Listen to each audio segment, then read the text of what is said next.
This is Andy Purewal for ID Boxing. I'm joined by Jamie Moore over Zoom. Jamie, only a couple of days away now from Christmas. Are you feeling the festive spirit? Certainly am, mate. There we go. Look at me. At my Christmas tree, actually. That's something else, that, isn't it? My missus done a fantastic job. Jamie, are you one of those that has an unprecedented amount of Christmas decorations around the front of your house, all the Christmas lights and what have you? I did. I used to when the kids were younger, but Mikey's 17 now, Liv's 15. So yeah, it's been ruined a little bit. So the first sort of 11, 12 years when you have kids, the best years of your life for Christmas, but just gets I'm trying to borrow people's kids and that to try and sort of get that Christmas spirit going again. Does it become more expensive as they get older? Ah, mate, it's insane. So obviously, it looks like they're getting less every year because the presents get smaller, but the bill gets bigger. So it is what it is, isn't it? Obviously, something which came out today to hopefully supplement that is it's finally official. Jack and Josh will have their rematch in March next year, back up in Scotland. Jamie, it's obviously been no hidden secret. It was only a matter of time, but glad to finally have a date to work towards. Yeah, it's finally official. It's not actually officially been announced, but from what I'm hearing, everything's agreed. The contracts are done. The fourth of March. It looks like in Scotland. So yeah. If I mean, to be honest, we've heard this before. We heard it was going to be the 26th of November originally, and we heard all this was in place and stuff. So until actually Boxer and Sky Sports themselves have announced it, I'm always hesitant, but I'm 99% certain it's done. Yeah. What at this stage, Jamie, could actually prevent it from being official in your eyes? Mate, I've no idea. I've no idea. And from what I can gather, the only delay has been because of a bit, the bit of a clash with the Eubank and Smith fight. They didn't want those two fights to be too close together. Originally, from the November date, it was because Josh had moved trainer and wanted a bit more time with his new coach, which is understandable. So said, listen, these things happen in boxing. Sometimes it's frustrating, but you just have to crack on, don't you? Do indeed, and you get to work towards it now.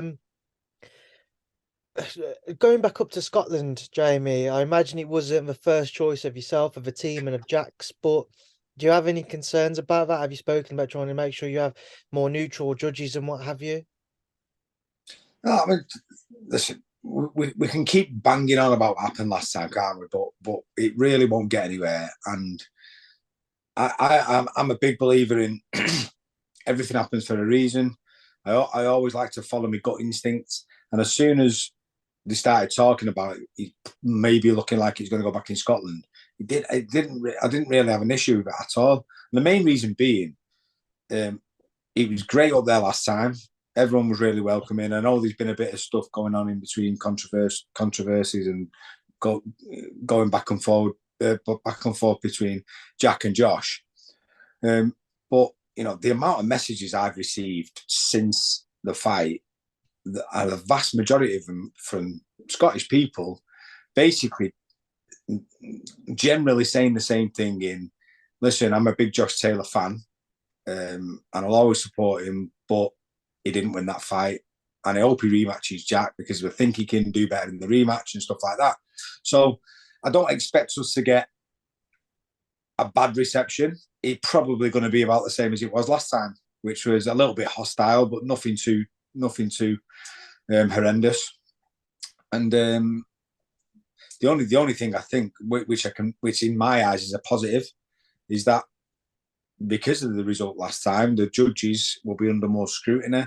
I'm sure there'll be conversations had before it to make sure that they're on the ball and switched on, and then we get a fair result at the end of it.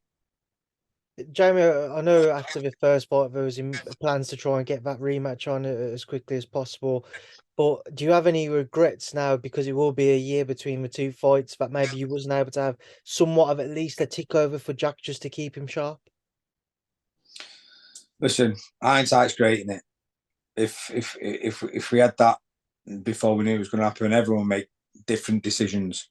The fact of the matter is, Jack could have actually boxed in the summer and decided not to because he thought the rematch was going to be in November with Josh, and it didn't happen that way. So if it had have happened, then his decision would have been justified.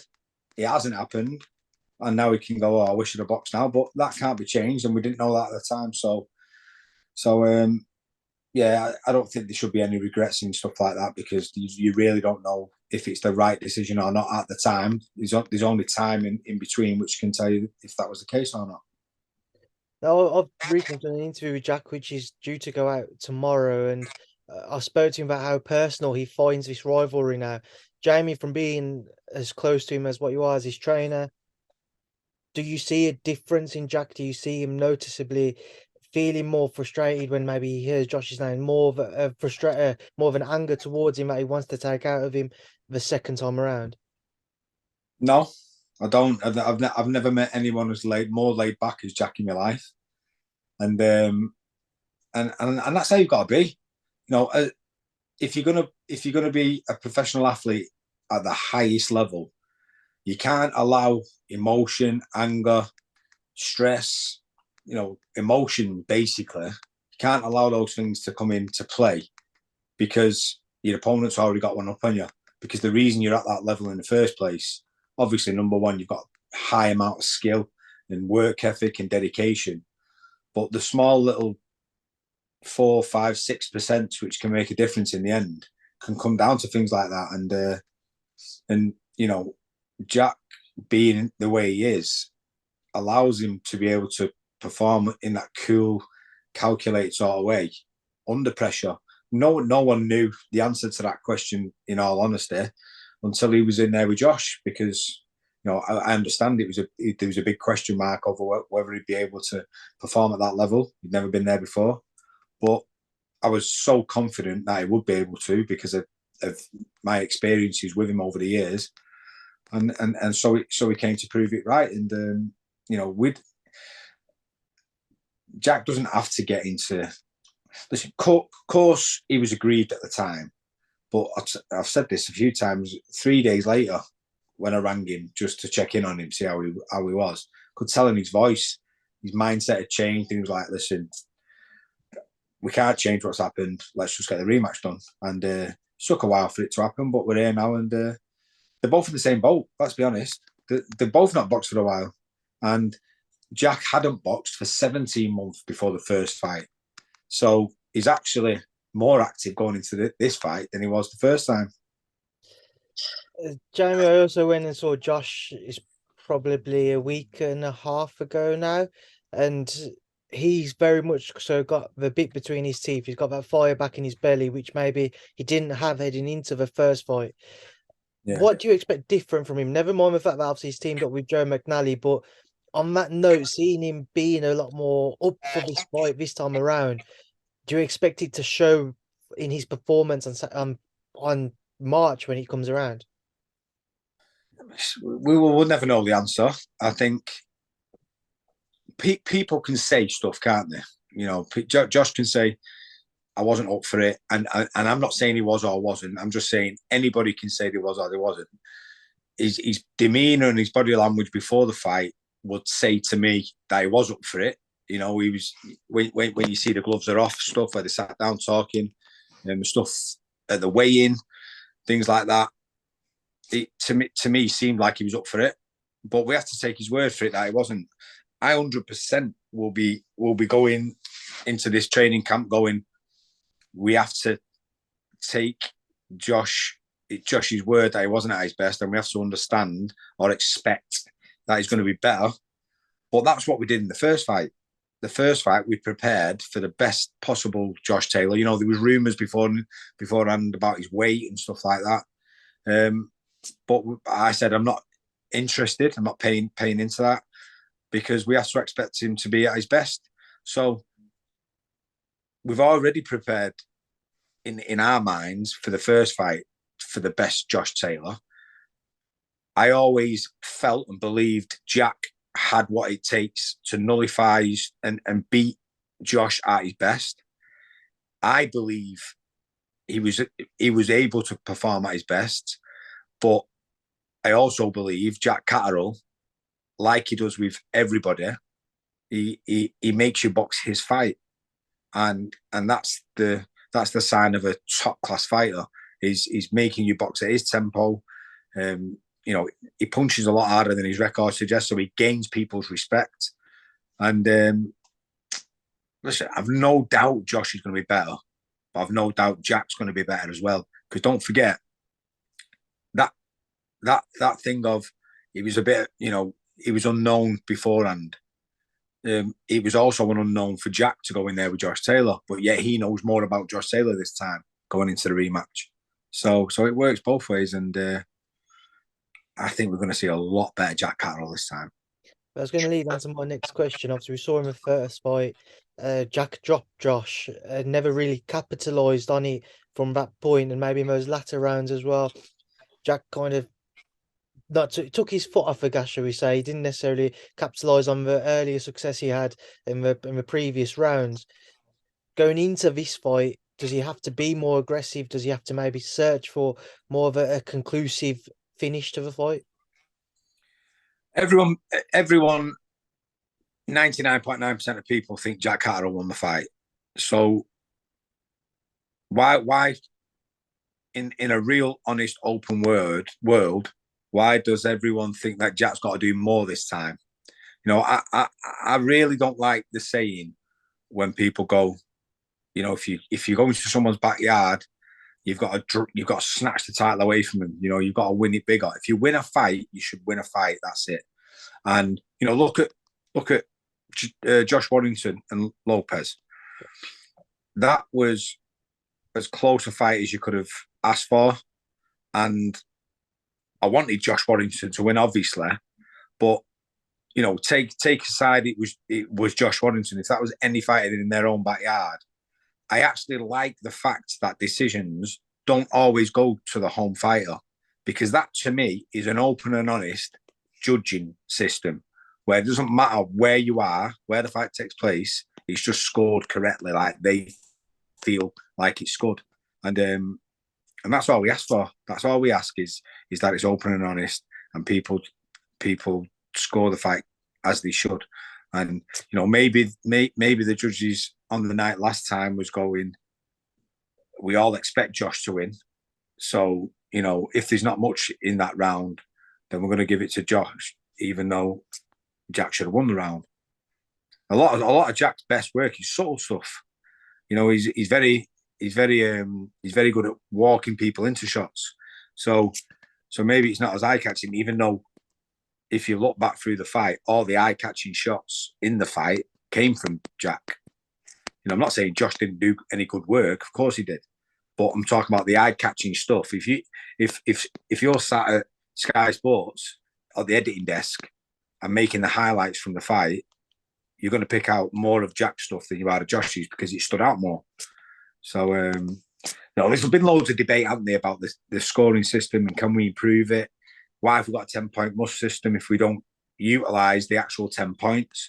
And it's a good point, because you know, if you look at the rounds what Jack won over the rounds what Josh won them really closely. The couple of rounds, you know, I can't score more than 3 rounds to him, but you know, there's probably one way you can go 4, but there was closely won rounds, whereas the rounds what Jack won, he won really big. So if the scoring resulted in a way where if you won a round bigger than you did another round and you got more points for it, then that would then at the end of it give a better reflection of how the fight as a whole is panned out. Jamie, if you're successful as a team in this rematch, will it feel sweeter than what victory in the first fight could have done, do you think? Or is it hard to say? I don't think so. I mean, yeah, I'm just trying to put emotion to one side, because I always try and do that in a fight. It's probably from experience back from when I was fighting, is you can't bring emotion into a fight, and I just think that for Jack, I spoke about this a few times in different interviews. Seeing what he went through for 3 years, waiting for his opportunity for a world title shot, and then that happening at the end of it, I don't think I'll ever have more of a gut-wrenching, gutting feeling from a boxing point of view ever again. So, of course, it's going to be unbelievable if and when we get the win. But I can't say it would have been better than if he'd have heard those words and the new and become undisputed champion after the 3 years what he'd been through. Then I don't think that could have ever been topped. Jamie, I know you don't want to look beyond the rematch, but there's so many potentially great fights out there. You've just seen Regis Prograis pick up the WBC title. The other titles you imagine will be picked up very soon as well. You've got Teofimo Lopez, who's just moved up. Ryan Garcia, Gervonta Davis due to fight each other at a catchweight. Imagine they'll be looking at a 140 division as well, amongst others. If Jack's successful, have you thought about who could be next? And is there anybody in particular that you would like Jack to face? I would not be as disrespectful to Josh Taylor as to even think at all past this fight. Because, being honest, this is probably a bigger fight in terms of what it means to Jack Catterall and the rest of his career than the first fight was. Because really, going into the first fight, not many people knew him in terms of being at world level. So if he'd have come and gave a good account of himself and he did well, he did well, but he was in with Josh Taylor. So you know what, he's not bad, and we won't mind watching him fight again. And he could have built off the back of just performing well. As it happens, his stocks rose from the fight last time, but mainly because of the controversy of it. And I don't think moving forward it would do Jack any favors. I think. Sorry, my battery's going. I've got 20%. So, sorry. I don't think from that perspective it helped Jack at all.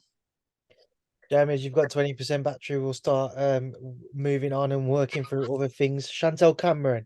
I don't believe we've done an interview since her success out in Abu Dhabi since. So as a starting point, just reflect on that, seeing her crowned undisputed champion, what it meant to her, to you, to the team, and yeah. Mate, what an amazing week we had. Talking about it would never have been able to be topped from our point of view in terms of from Chantelle's side. It just doesn't get any better than that. And we had a great fight week out there. Abu Dhabi is an amazing place. So change of scenery, not the same old faces what you see. It was all a bit different. But what an experience. And I was over the moon for Chantelle because she works so hard. Everyone thinks that when you're coming through in boxing and prospects and you win a title, you win a British title, and then you're in a position where you go, right, I want to box those next. Everyone thinks once you made it to that point, it's all sort of singing and dancing.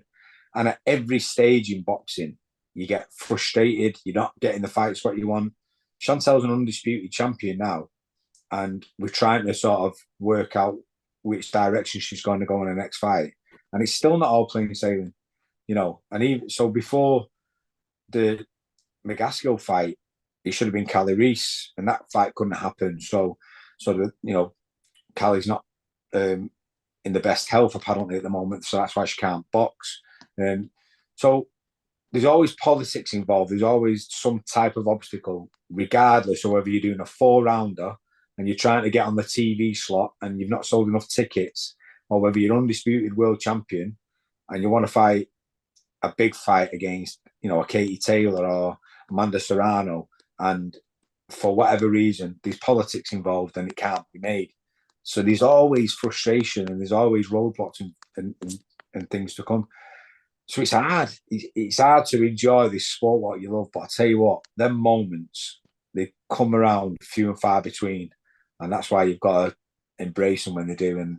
And that week of that night in Abu Dhabi will always be up there with one of the best nights I've ever had in boxing. Jamie, what will be next for Chantelle? You mentioned Callie Reese, sort of potential for Chantelle to move up, face Jessica McKaskill for her titles at 147. Obviously, the Katie Taylor's fights with Amanda Serrano's not been announced yet, although that seems most likely for Croke Park next year. But where do things stand with Chantelle? Exactly that. We're looking like sort of end of March, early April for it to box. But in terms of opponents, we're really no better off than what we know now. So we're looking around for different types of opponents. I mean, to be honest, if Callie Reese is fit and ready, then for a few different reasons, I think that should be the fight. For a start, she'll probably be the next available top class contender. The second reason is she was gracious enough to give the titles up, knowing that she wasn't going to be fit and well to fight for the undisputed, and she didn't have to do that. She could have selfishly kept onto those titles and sort of held them up in the meantime to secure herself. So if that fight's available, then I think it'd be the right thing to do if Chantelle boxed her. But then, in terms of a big fight, I don't really know where you go from there. The women seem to be going through the weight divisions a little bit easier than the men would. So the next one you might be looking at something like maybe Terry Harper at light middleweight, where Chantelle could become a two-division world champion. But that's probably because it would be sort of in-house at Matchroom, where it'd be an easier fight to make. But really, what you're looking at basically, Chantelle would love the opportunity to box Katie Taylor, because Katie's been a stalwart for the game, and everyone admires her and respects her for what she does. But ultimately, when you're in this sport, you want the best.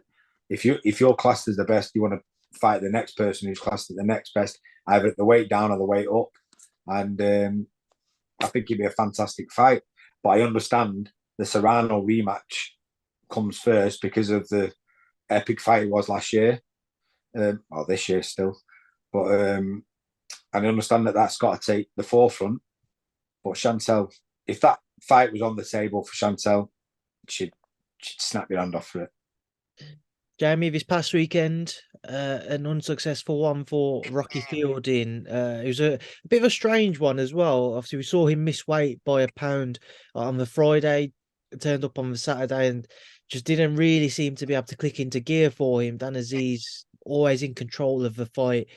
Can you just walk me through, firstly, Rocky's process of making weight, why he didn't attempt to try and get back to 175 with the allotted time scale, and of course, what went wrong on the night? Yeah, so this is an issue which I've spoke about this a few times with the promoters and stuff. And for some reason, they've switched. But first of all, start off, making weight is difficult. Yeah. And there's a science to it. And when you know what you're doing and you know how you feel, how your body responds, you gradually get it down, you hit weight, and you time it just right so that you're at that weight for as minimum time as possible. Yeah. And the weigh-in's 1 o'clock. So generally the weigh-in would go, whoever's weighing in, it used to go the top of the bill and then it would work its way down. But now they've switched it around the other way so that it works its way from the bottom to the top.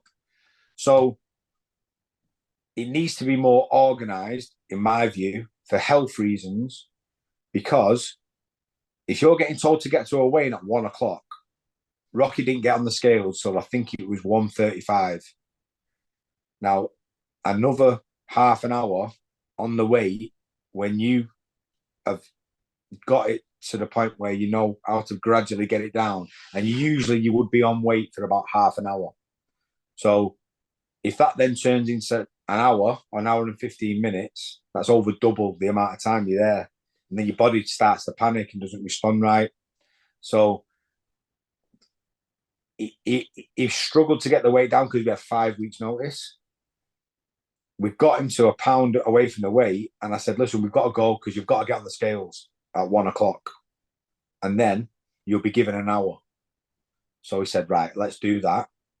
He gets down there and he doesn't get on the scale till 1:35. And in that time, he started to feel really sick and lightheaded. So he wasn't in a position from that point.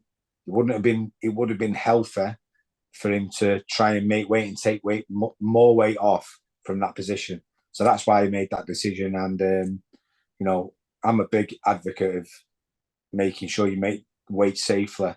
And, you know, well, safety in general in this sport is the most dangerous sport it is. So I think that's got to be addressed from the promoter's point of view in terms of, you know, if they're going to start from the bottom of the bill and work their way through, they've got to time it so that they go, okay, Rocky, listen, don't you be at the weigh-in until 25+1 because you won't be on the scales till earliest 1:30.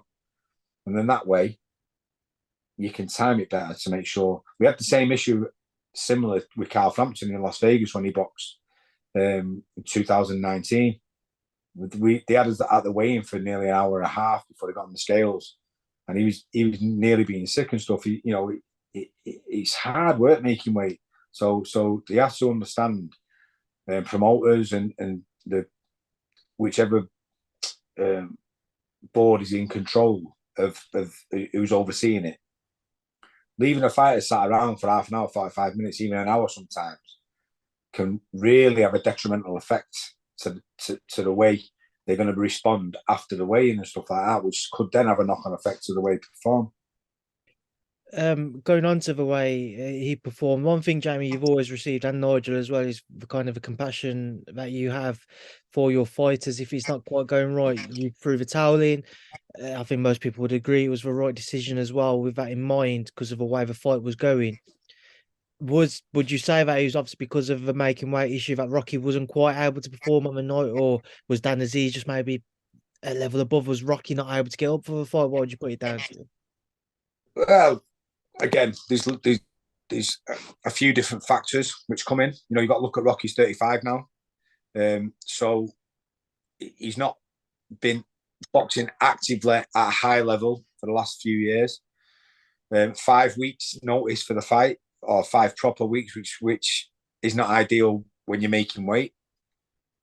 But, you know, if he'd have been ticking over properly and been training, then it wouldn't have been an issue.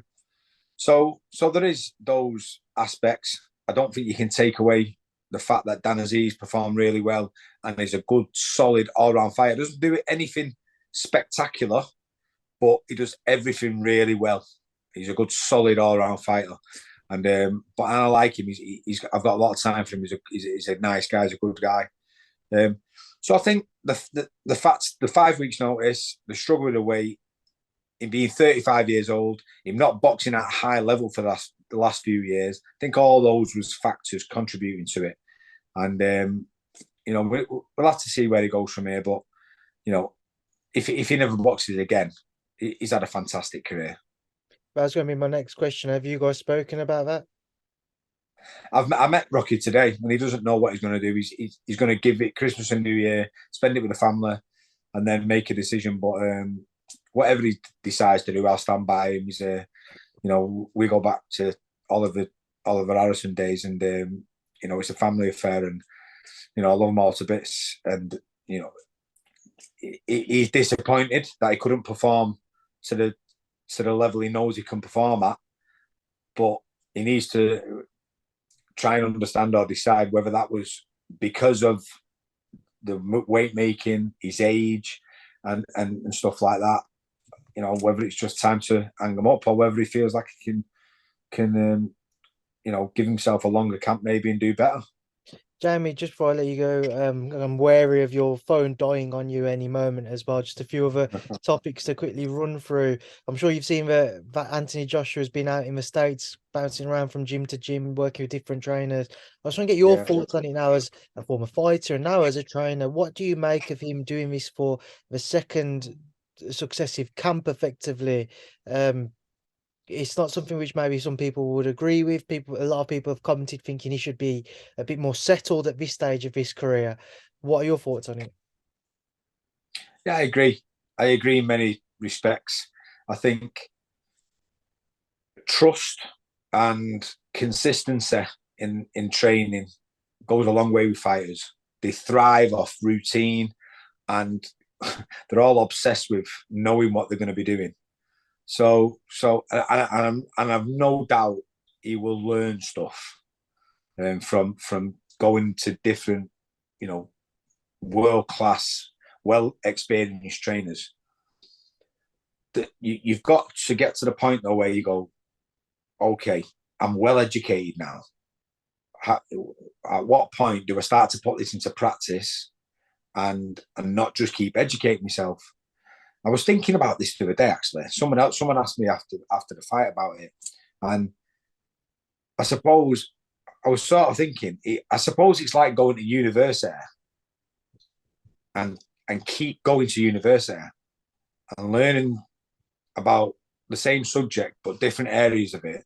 Never actually going then to put it into practice in work, because he's educating himself, but I think it's making him hesitant because Anthony Joshua was a fucking good fighter on his own without anybody else telling him what to do. And I think by he's obsessed with being the best, and I love that attitude about him. But at some point, he's got to go, do you know what? I might never be as talented as Muhammad Ali, but I don't need to be, because as long as I do what I'm good at, I'm a fucking wrecking machine. And I think he needs to sort of stop thinking about it and just do it. Just relax, do what he does best, because I think he's trying to make himself a sort of fully rounded boxing machine. And I think he can be a wrecking machine, but I don't think he's ever going to be, a massively technically astute fighter, because he doesn't need to be. Deontay Wilder doesn't need to be a technically astute fighter, because he'll take your head off with one shot. So will Anthony Joshua. You know what I mean? Don't overthink it. Just go in there and do it. Who do you think would be a good matchup for him?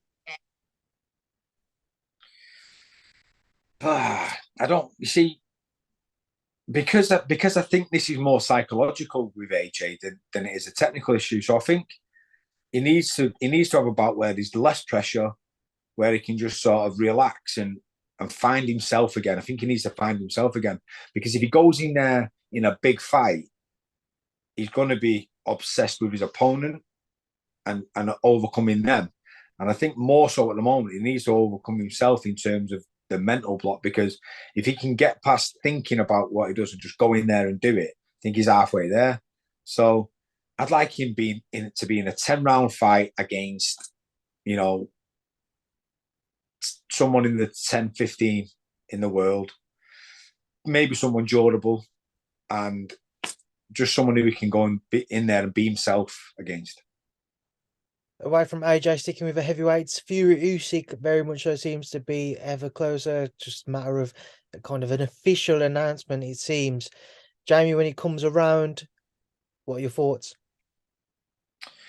The old saying, a good big one beats a good little one, and I think they're very, very similar in terms of the boxing ability, the ring craft, the ring generalship, the way they can control it.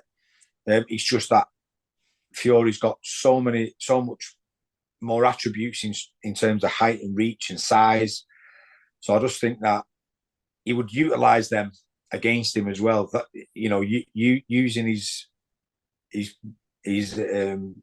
ring intelligence, he'd sort of use that size advantage, fall into the pocket, lean on him, rough him up, throw him about a little bit, sort of tax his energy in that way. And so I think I actually, I've spoken to a few people about it, and they're saying I don't think it'd be a great fight. I don't think it'd be that bad, because I think Fury would try and sort of stamp his authority on it. He certainly wouldn't sit back and allow Usyk to dictate, because then he's sort of playing catch up with him. So I don't think it'd be as boring a fight as some think, even though I do think it'd be technical, and it'd probably be more one for the purists. But I don't think it'd be a bad fight in that sense. Jamie, final one, because I imagine you've got about 2% battery left. Eubank Smith, the fight which has probably been one of the main issues, as you said, pushing back Taylor-Catterall too. When it comes around January 21st, your take once again. I think Eubank will start fast and probably pick up the earlier rounds. But being honest, that's what generally a lot of people at the higher level do against Liam Smith. Not generally because there's nothing he can do about it, but he sort of allows you to do that. Tactically, he's very good. He doesn't look like it because of the way he fights, but he's got such a good boxing brain, Liam Smith. And I've got a feeling by the time he gets to sort of round 3 and 4, he'll be really finding his range. He'll be really getting on the inside, working the body of Eubank. And I don't think Eubank's ego will allow him to just stay on the outside and try and sort of use maybe a Roy Jones type of style from the outside and try and sharpshoot him. I don't think his ego will allow that. Certainly, if and when Liam gets on the inside and starts getting shots off, he'll hold his feet a little bit more and start and try and get Liam's respect. So I think after 3 or 4 rounds, it'll really sort of catch fire, and it'll be a bit of a slugfest. And I've got a feeling Liam's going to get him out there in about 9 or 10 rounds.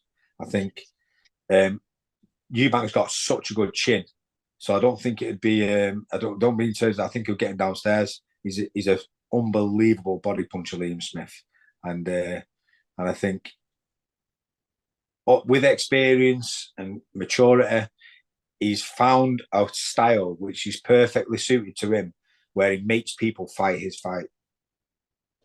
Jamie, there's such an interesting point there about the potential to stop him with a body shot, because there was previous talks about Liam dropping Eubank Jr. with a body shot in sparring, and he's got a great chin, and that could be the key to Liam being successful if he was to work the body more.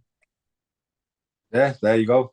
And kill the body, the head will die. That's what we got taught as kids. And body punching's, I think a lot of the times a lost art. You don't see it as much as you used to maybe 10, 20 years ago. But when you get a good body, there's nothing better for me than watching a good body puncher go to work. And Liam Smith's a phenomenal body puncher. Right, Jamie, we'll wrap that up there now, because I know your phone is probably on its absolute last legs. So I appreciate you sticking around for this. Thanks for speaking to me in ID Boxing. Enjoy Christmas and the New Year period. All the best, mate. Merry Christmas.